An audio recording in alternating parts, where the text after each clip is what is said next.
तो ये कहानी जो है वो सच्ची कहानियां जो हमें सुनाई गई हैं। अभी आपको समझ में आ जाएगा कि मैं इसको थोड़ी सी सच्ची क्यों बोल रहा हूं, मतलब what is my intention about it. तो बचपन में ना गांव में रहते थे। अब आप में से कितने लोग ढानी समझते हैं? जो गांव के लोग हैं वो समझते होंगे ढानी का मतलब होता है फार्म हाउस। जब आप खेत के बीच में ही अपना घर बना लेते हो, मतलब आसपास आपके खेत है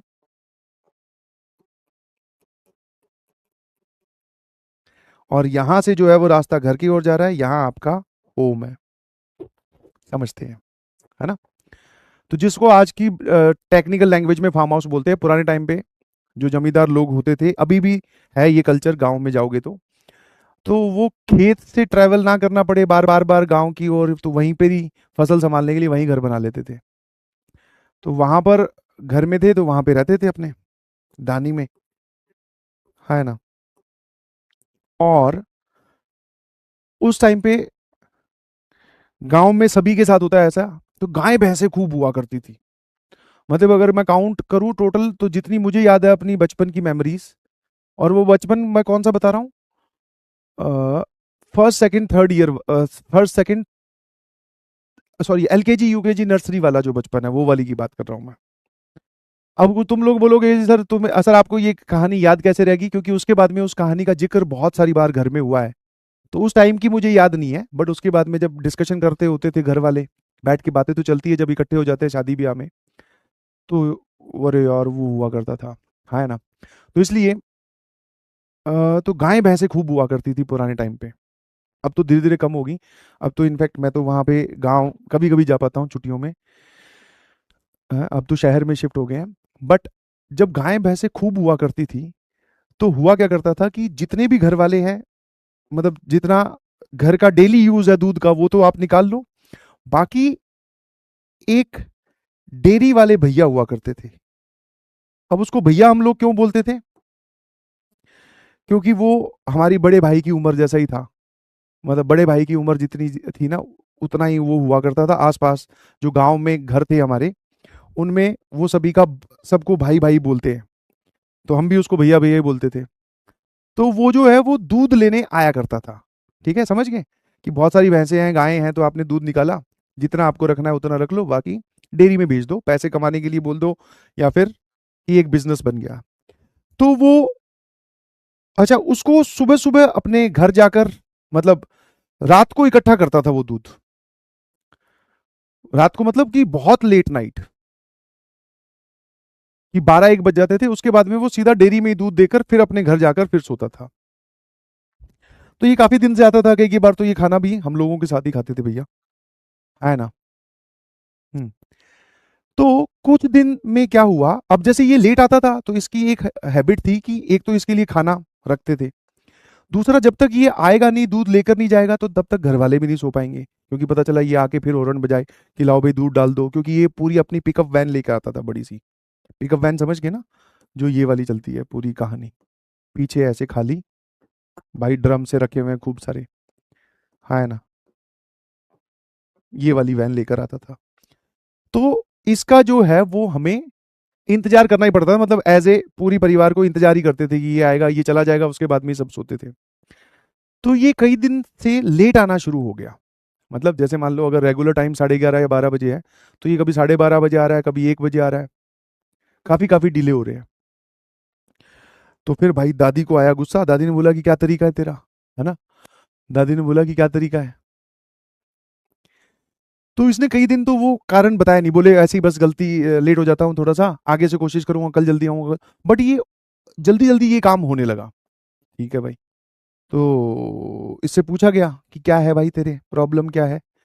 तो इसने एक दिन बैठे बैठे, जब ये खाना खा रहा था, तब इसने बताया कि जिस रास्ते से मैं रेगुलरली आता हूँ, मतलब ऐसे गांव का पूरा रास्ता क्रॉस करके या कुछ, तो बोले यहाँ रास्ते में एक छोटा सा पैच है, घर से काफी दूर है। गांव में रास्ते में एक छोटा सा पैच है जहाँ, क्योंकि रात को आते हैं, खेत का रास्ता है, तब तक सड़क भी नहीं बनी हुई थी, तो बोले उतनी दूर के लिए मेरी ये इस गाड़ी की लाइट बंद हो जाती है। गाड़ी चलती रहती है बट, हाँ, है ना? समझ में आया कि नहीं समझ में? गाड़ी चलती रहती है बट लाइट बंद हो जाती है। ठीक है। तो बोले, फिर बोले किसी को चेक करवा ले। बोले एक दो दिन तो मैं साथ में लेकर भी गया था मिस्त्री को, इलेक्ट वो कौन सा होता है, मैकेनिक। बोले मैकेनिक को भी कुछ नहीं समझ में आया। उस रास्ते में जब आता हूँ तो लाइट क्यों बंद होती है। अब ये कहानी जब सुनाई तो हमारे जो परिवार में भैया और लोग हैं, वो बोले ये गेम तो हमें भी खेलना है। चलो भाई, ठीक है, आया ना। तो बोले कि ठीक है, तू बता देना कितने बजे पहुंचेगा, फोन कर देना, हम भी वहां पे आके देख लेंगे। ठीक है, आया ना। तो अगले दिन की बात आई, ये लोग वहां गए। आज लाइट बंद ही नहीं हुई। जब वो भैया वगैरह पहुंच गए तो लाइट बंद ही नहीं हुई। ठीक है। तो एक दो दिन फिर नॉर्मल चला, फिर वापस इसकी लाइट बंद होने लगी गाड़ी की अपने आप। कभी गाड़ी रुक जा रही है, ये लेट हो जा रहा है।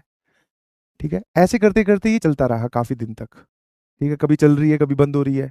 जिस दिन भैया लोग चले जाएं इसकी पैरवी करने, उस दिन जल जा रही है लाइट। एक दिन क्या हुआ, जब ये घर पहुंचा वापस तो ये एकदम हक्का बक्का था, है ना, पूरा एकदम, है ना।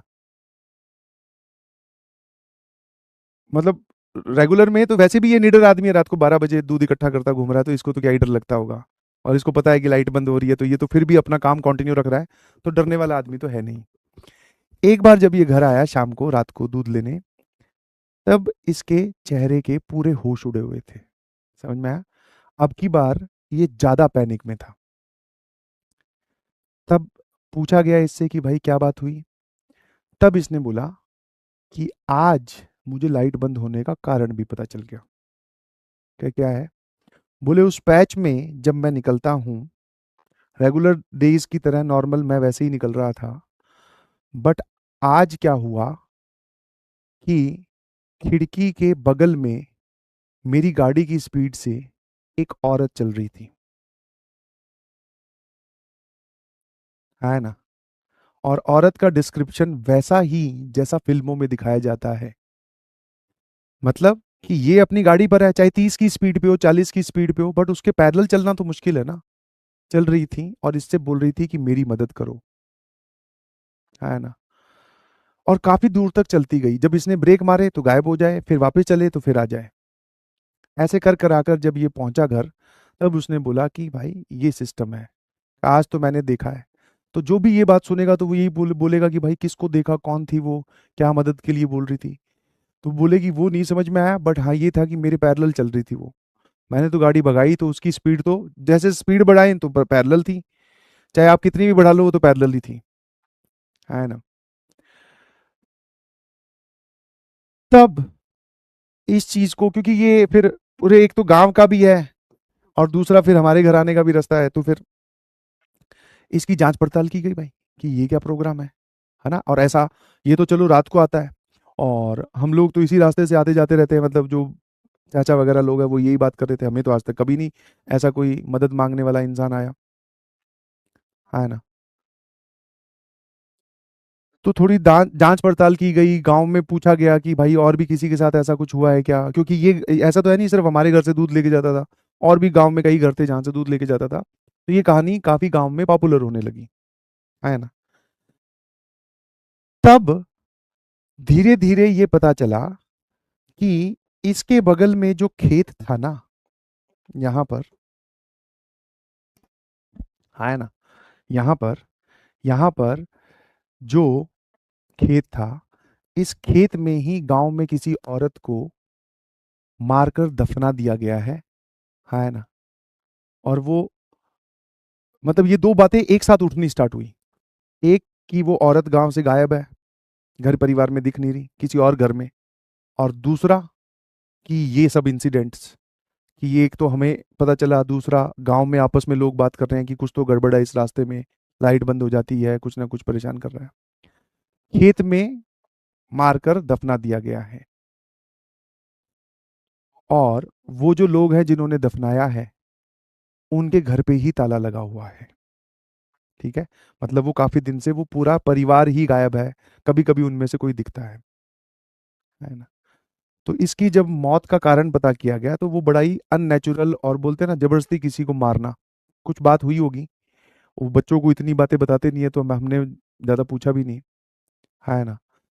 तो वो औरत का वो भूत था जो उससे मदद मांग रहा था, रो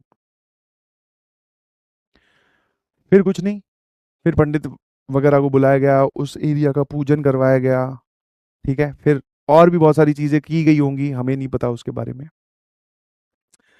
फिर हुआ क्या, जब ये वाला रास्ता थोड़े दिन के लिए वो संदिग्ध था ना, तब दूसरा रास्ता इस्तेमाल किया जाता था। और दूसरे रास्ते में शहर की थोड़ी थोड़ी मार्केट पड़ती थी, मतलब कि गांव की जो मार्केट होती है, दो चार दुकानें ही होती हैं, है ना। तो अब हमारे जो पेरेंट्स वगैरह थे वो हमें इधर से ले जाने लग गए, गांव में कोई काम होता था, किसी के घर जाना है तो इस तरफ, है ना, इस तरफ से ले जाने लग गए। अब उस चीज का हमें बड़ा फायदा हुआ, मैं और मेरा छोटा भाई, क्योंकि इस तरफ से जाते थे ना, तो पापा के दोस्त हुआ करते थे, उनकी एक दुकान थी, और वो हमें देखते ही, दोनों भाइयों को देखते ही बोले फ्रूटी पियोगे क्या, और बचपन में कौन फ्रूटी मना करता है, मैं कहा हाँ अंकल फ्रूटी पियेंगे। फ्रूटी वो हमें पिला देते थे। वैसे बचपन में कभी पूछा भी नहीं, और किसको जानना होता है कि भाई कौन पैसे दे रहा है। तो हमें तो ऐसा लगता था कि हाँ यार ये जो है वो अंकल है ना, वो हमसे प्यार करते हैं इसलिए हमें फ्रूटी पिला रहे हैं। फिर पिताजी ने बाद में बताया कि वो दोस्त तो है, पर तुम रोज रोज जाके उससे फ्रूटी पियोगे तो पैसे भी तो लेगा। तो ये काम बढ़िया हो गया, अब कोई भी काम मतलब 2-3 दिन में तो जाना हो ही जाता था गाँव में। इधर से जाते थे, अंकल की दुकान, बेटा फ्रूटी पियोगे, मैं कहा हाँ फ्रूटी पियोगे, है ना। कई कई बार तो ये चल तुझे फैंटा पिलाता हूँ, ये डायलॉग तो अब आया है। ये अपना बचपन से चल रहा है, छोटे भाई को मैं बोल रहा हूँ, चल आजा फ्रूटी पी के आते हैं, है ना। पापा जा रहे हैं गाँव, पीछे बढ़ जाते हैं मोटरसाइकिल के, चलो। अंकल जैसे दिखे बोले फ्रूटी। पापा कहते हैं कि ये भाई ये रास्ता जल्दी चालू होना चाहिए, फ्रूटी का नुकसान बहुत हो रहा है। है ना, बिल्कुल सही। गांव में ऐसे छोटे मोटे इंसिडेंट्स होते रहते हैं, आप भी बच के रहें, ठीक है।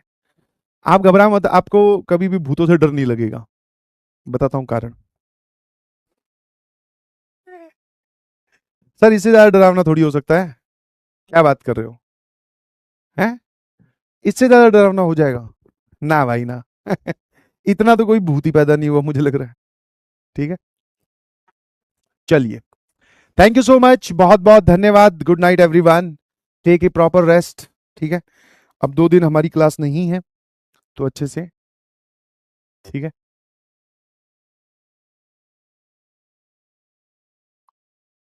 चलिए, bye bye bye bye bye bye, thank you so much, bye bye, ठीक है। इतनी ही कहानी थी भाई, अब तुम्हें मजा आया कि नहीं आया, मैं क्या करूं उसमें। एक कह रहा है स्क्रिप्टेड है, तो स्क्रिप्टेड सुन ही लेना, तो कहानी की तरह तू क्या वहां पे जाकर सच में सीआईडी तफ्तीश करेगा क्या कि हाँ कहाँ पे दफनाया था सर, दिखाना। फोरेंसिक टीम लेके चलते हैं, और वो हमारे पास में वो भी आ गए हैं, क्या होते हैं वो जो खुदाई कर देते हैं, आर्कोलॉजिस्ट, वो भी आ गए हैं, बोले सर इसमें चेक करते हैं। गजब आदमी हो भाई तो। कहानी को कहानी की तरह लो, कहानी को अगर सच में सीरियसनेस की तरह लोगे तो फिर ही सिचुएशन हो जाएगी ना, यहीं बैठे बैठे ही तुम।